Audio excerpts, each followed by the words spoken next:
Are you ready to take your design to the next level? If so, you'll need to know what to do if KiCad's libraries don't meet your current needs. Today, we're going to explore the idea of third-party libraries, and after that, I'm going to show you step-by-step how to create a new symbol entirely from scratch. Let's start by launching the application. On the right-hand side on the bottom, let's once again launch the plugin manager, and when it loads, let's check out the Libraries tab. This utility is the easiest way to get third-party libraries on your system. Simply locate one you like, click the Install button, and then after installation, apply the change if it doesn't do so automatically. Close the plugin manager, open up a web browser, and we're going to see the other way of installing third-party plugins. Navigate to Libraries, Third-Party Libraries, wait for the page to load, and when it does, we are going to see additional options. Let's go back to KiCad, close the plugin manager if you haven't already, and this time we'll see how to create custom symbols. I'm going to start off by creating a new project, so navigate to File, New Project.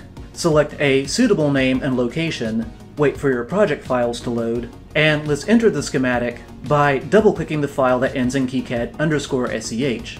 Wait for the environment to load, and when it loads, go to the top toolbar, and then click the icon for the symbol editor. On the left-hand side, we can see KiCad's default libraries. I do not recommend changing these. Instead, we're going to create our own library from scratch. So let's navigate to File, New Library. KiCad manages its libraries through lookup tables. So right now it wants to know if we are registering our new library in the global table, which is visible to all projects, or the local table, which is only visible to the current project. For our purposes, I'm selecting the project table, but if you're confident you have an idea you want to reuse, you can select global. Next, KiCad is going to want a file name and a location for our new library.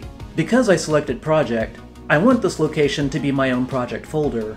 The name is up to you, but if you're looking for best practices, you can locate suggestions in the KLC KiCad Library Convention. My library is just for demonstration purposes, so I'm calling it Demonstration Library. When you're done, you should now be able to locate your library somewhere on the list on the left-hand side. Normally this is sorted alphabetically, but your new library might be at the bottom. Select your library so that it's highlighted, and doing this will signal to KiCad that this is the library we want to operate on. With your library selected, go to the top left corner, and then click the icon that says Create New Symbol. Doing this will invoke the New Symbol dialog. Today I'm going to create a fictional symbol for a fictional device called an encabulator. So let's set symbol name to encabulator, and then let's take this one step at a time. This library has no other symbols to draw from, so leave derived from existing blank. For the default reference designator, let's go with ENC, and now we have the number of units.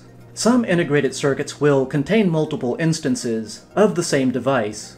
Think along the lines of op-amps or logic gates. In those cases, each instance is referred to a unit. So for example, for this device on the screen, I would have 4 units for op-amps, 1 additional unit for the power pins, and that brings my grand total to 5 units. Today, that's not what I want to do here, so I'm setting units to the default value of 1. I'm going to save De Morgan representation for the next video, so I'm leaving that disabled. My encabulator will not be a power symbol, so let's disable that too. I do want this included on the circuit board and the bill of materials. This default pin position offset is acceptable, and I do want to see pin numbers and names. Before I click OK, let me just say that if you want a power symbol, and you would like to give that power symbol a footprint on the board, what you might want instead is a symbol called a test point. You can attach a test point to any net on the schematic, and on your circuit board, you can give it a footprint, such as a pad or a plated through hole. But we're going to see that later. Click OK, and now we can see a few changes. In the center, our default reference of ENC has been placed on the origin. Unlike the schematic where the origin of 00 is in the top left corner, the symbol editor places its origin dead center. On the left-hand side, we can now see that our new library contains an entry called encabulator. The asterisk means that we haven't saved our work yet. Let's deal with that now by going to the top left corner and saving our work so far. On the right-hand side, all the graphical tools that were grayed out earlier are now available for us to use. These are graphical shapes that have no electrical influence. The one exception is the pin icon, which we can click on over here, or we can simply press P for pin. Doing so will invoke the pin properties window. Today, I want this device to have 6 inputs, 6 outputs, a positive supply called VCC, but let's start with the all-important ground first. Set G and D as the pin name, use 7 as the pin number, and then let's set electrical type as power input.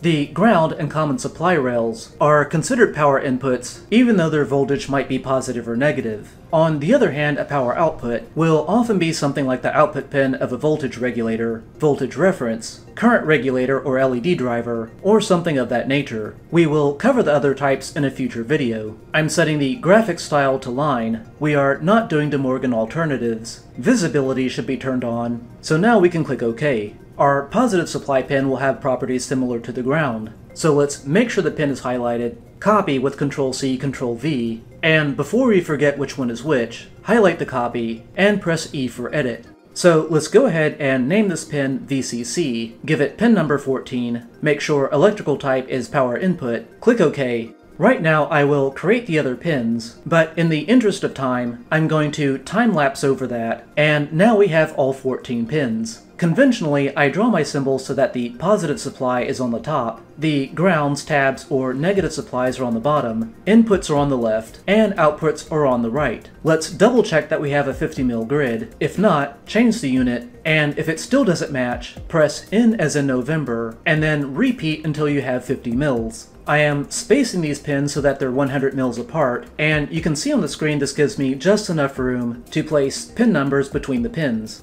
To finalize things, I will optionally go to the right-hand side, click on the rectangle, draw the rectangle, and then because the function of this device is not obvious from its shape, I'm going to follow KLC suggestions by right-clicking the rectangle and setting the properties to use the default background color. Let's make this look professional by centering it on the origin. Save our progress. At the top of the window, let's go to the pin table. This will show us all the pin settings at a glance. This table works like a spreadsheet, so if we want, we can highlight anything interesting, copy it, and place it somewhere else. For now, let's issue any corrections, double check, and press OK. We can make this easier to search for by adding a few more properties. On the top toolbar, go to Symbol Properties. I'm going to time skip ahead, and now we can see this device has a default value, an optional footprint, a optional URL for a datasheet. It also has a name, a description, and a few keywords. This looks pretty good, so let's click OK.